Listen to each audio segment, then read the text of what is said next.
Hello, my dear students. Welcome back.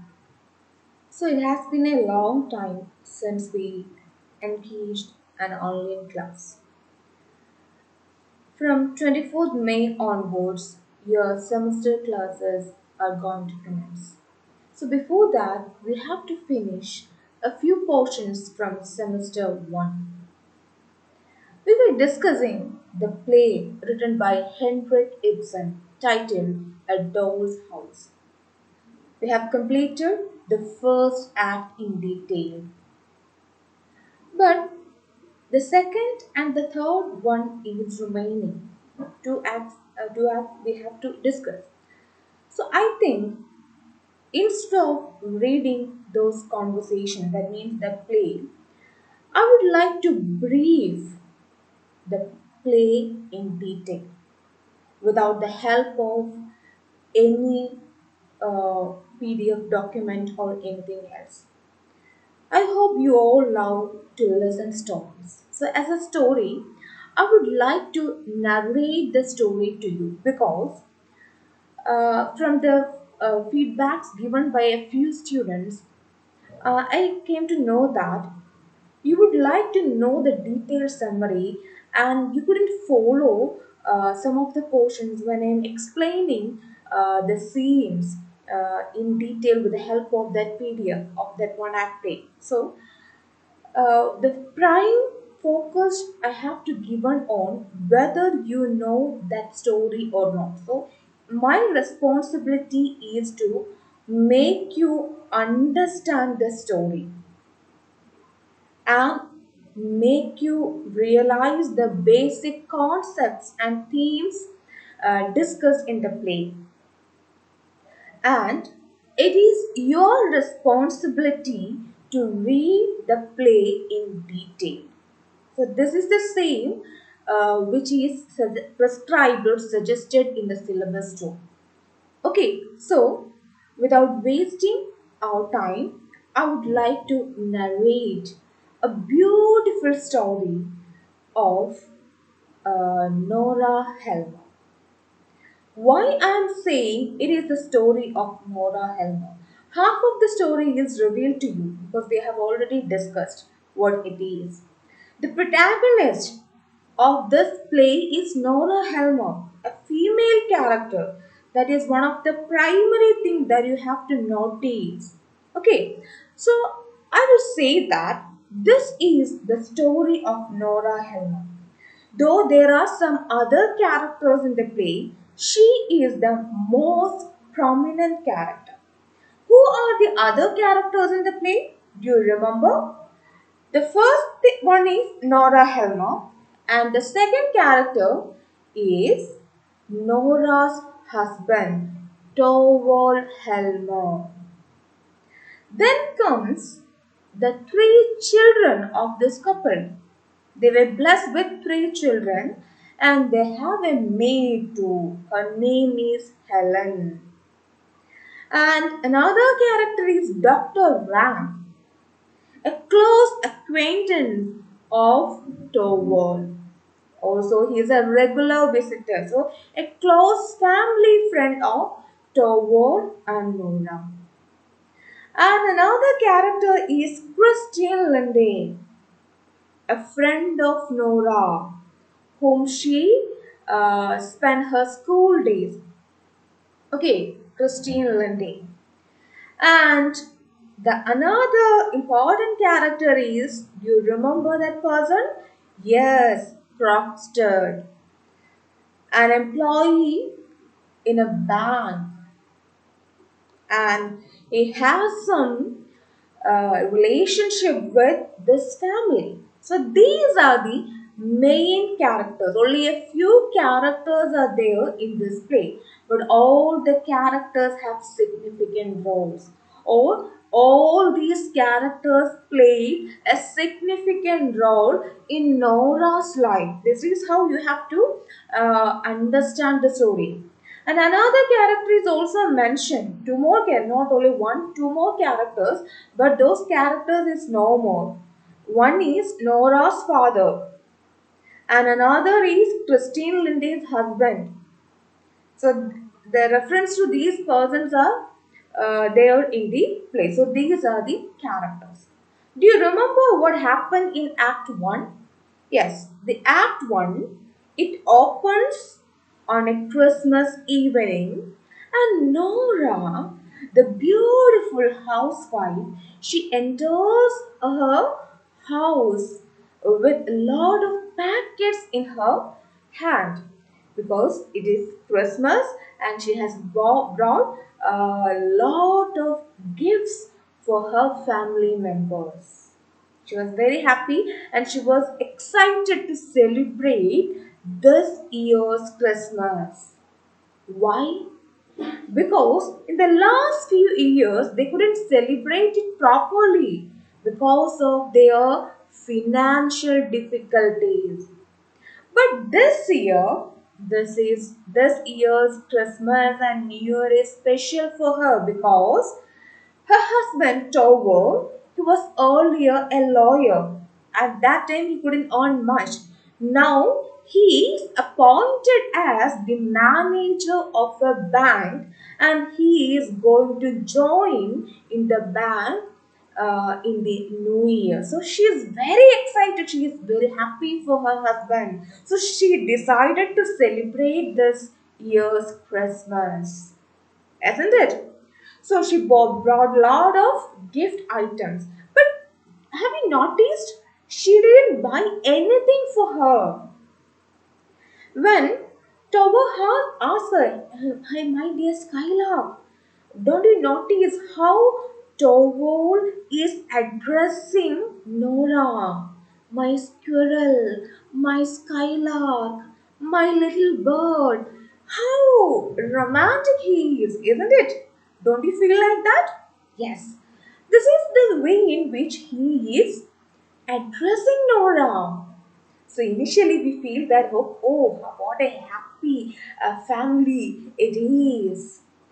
But at the same time, Torvald is accusing Nora for being a spendthrift. He said that you are spending money too much. I have been giving you a lot of money for to purchase some house items, but that is not sufficient for you. You are spending too much. And she said that no, I didn't buy anything for her. I didn't buy anything for myself. I bought all this for my husband and children and all. And she said that, okay, anyway, now you ask me what I need. She said that you don't want to get me any gift at all. Instead, give me some money. Okay, dear husband, if you wish to give me some present in this Christmas day, okay, give me money. I will get something for myself later. Okay, and excess money will be spent for house related things. So, this was the answer she has given. So this conversation is goes on. Meantime, the doctor rang their family friend who was there. He left home. Suddenly, Helen, who is Helen? Yes, their servant. She came and announced that a stranger or an unknown lady is here. That was none other than Christine Lindy, Nora's school friend. Christine Lindy, she came and she addressed Torvald and then Torvald left the scene. He has given some space to these two friends. They both met after long years. And from their conversation, it is revealed that now Christy Lindy, she is a widow. Her husband passed away a few years earlier. Nora knows this because she read it in the newspaper. Christine Linde's husband, he was a wealthy man. So that is why the demise of that person is it was there in the newspaper. And now Christine, she is very sad. She is very upset. She said that, dear Nora, I'm here to ask for your help. Poor Lindy. She said that she is in need of a help of Nora. Nora asked, "Oh, my dear Christine, how can I help you?" Christine said, "My husband passed away. I'm left alone. I have no way to live. So I need a job." And she believed that Nora and her husband Tovor could help her to get an employment in that city. That is why she is here. And Nora said that, "Oh, it's my pleasure. I will ask my husband to help you." Christine is also very happy in a way. Half of her problem is solved. And Nora, she immediately goes to Torvald and said this. And Torvald said that, "Okay, I will look into it." See, how Torvald agreed to Nora. What is that? See, the understanding between the husband and wife, Nora and Torvald. At the moment she asked for a help to help her friend, he agreed that. And then Nora and Christine's conversation goes on. And one of the secrets of Nora is revealed in that conversation. A secret which Nora has been hiding for a long time. What was that? Yes, she borrowed some money uh, a few years earlier. A few years earlier, Nora, she illegally, so not that point, Nora illegally borrowed money for the trip she and Tovo made to Italy in the initial year of their marriage. In the first year of Nora and Tovo's marital life, they went to Italy. For what purpose? Yes, for the treatment of Tovo. At that time, he was not ill.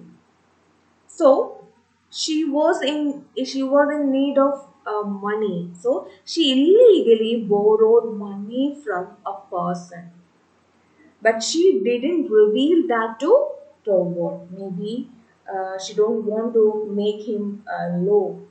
My wife, she has borrowed money for my treatment. So sometimes we feel we became we became very unhappy. So she didn't reveal that secret, and instead she said that I got this money from my father. Nora said that, "Yeah, I got this money from my father for your treatment." This is what Nora said. So this is this a debt.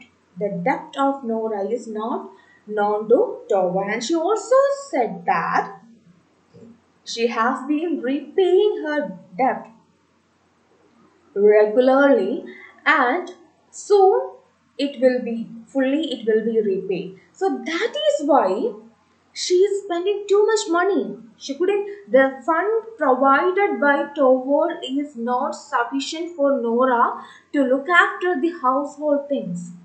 So that mention the thing that mentioned earlier is revealed here, where the money is going.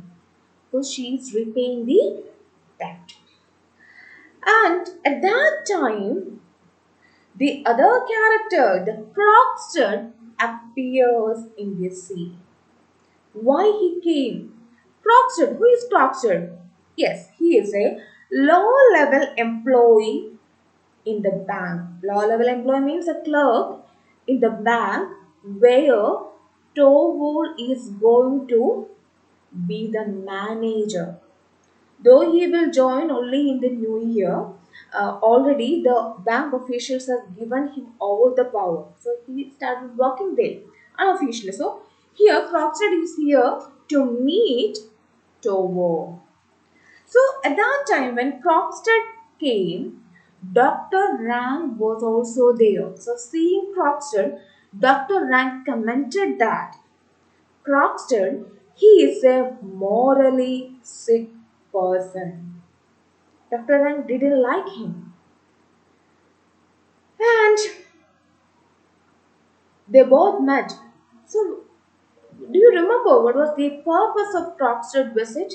Actually, Crockstead, he made some allegations. He did some allegations in the bank. So now his job is at risk. So Crockstead is here to meet Torvald to plead for his job. So that is why Crockstead is here. And after that, Crockstead left home.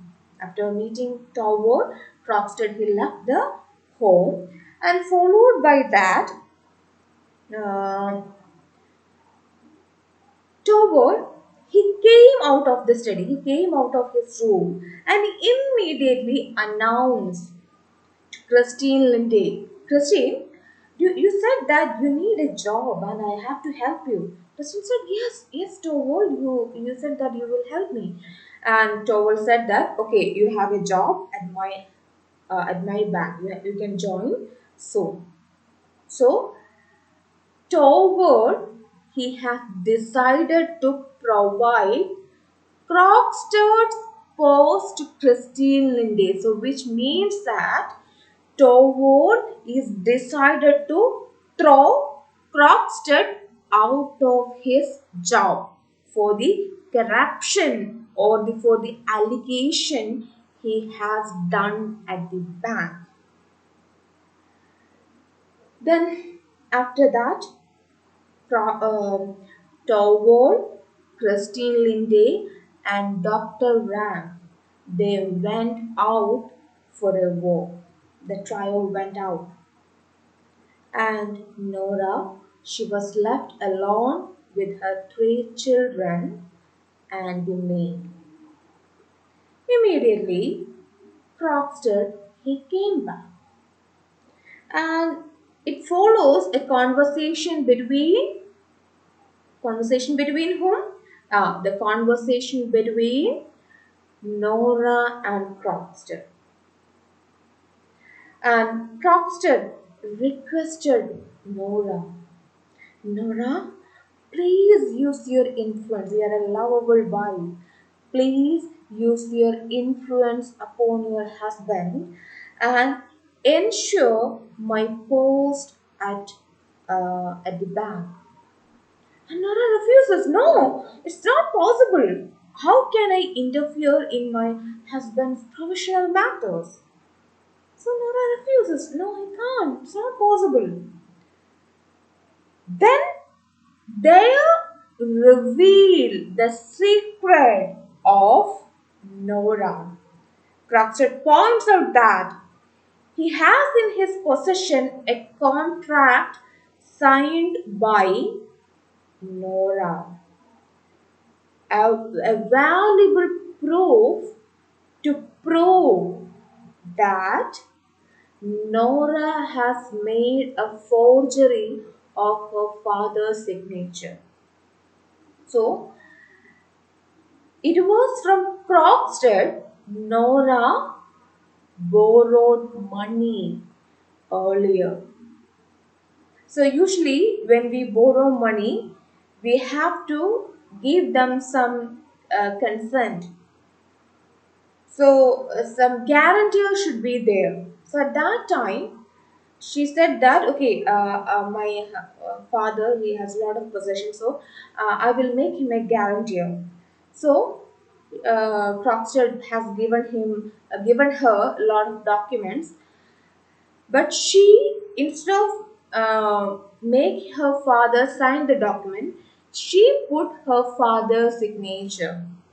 And she has her own justification. She said that at that time my father he was ill and he was on his deathbed, and so I couldn't go there and get his signature. That is why I made this forgery, because at that time I was in need of money. So it was an emergency situation. So that is why she did that forgery. She has her own justification. But forgery, it's a crime. So Crockstead, he is of the point that I don't want to know any explanations, justifications. What I know is You made a forgery and I have evidence for that.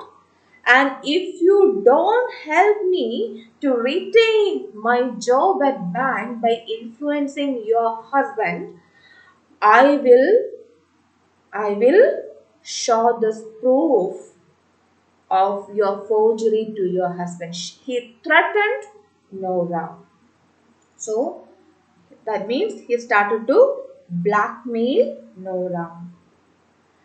And Nora, she became sad. And she sit there for a long time. At that time, Torvald he came back. Nora approached Torvald and she asked, "And who was that?" Yeah, it was Crockstead. And why he was here? Yeah, he was here to save his job. So in that conversation, the normal conversation goes normally.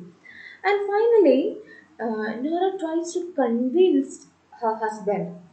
Oh yeah, he made some corruption at bank because he's a low level employee and he has a family to look after and he is going through a difficult situation. That is why he made a mistake.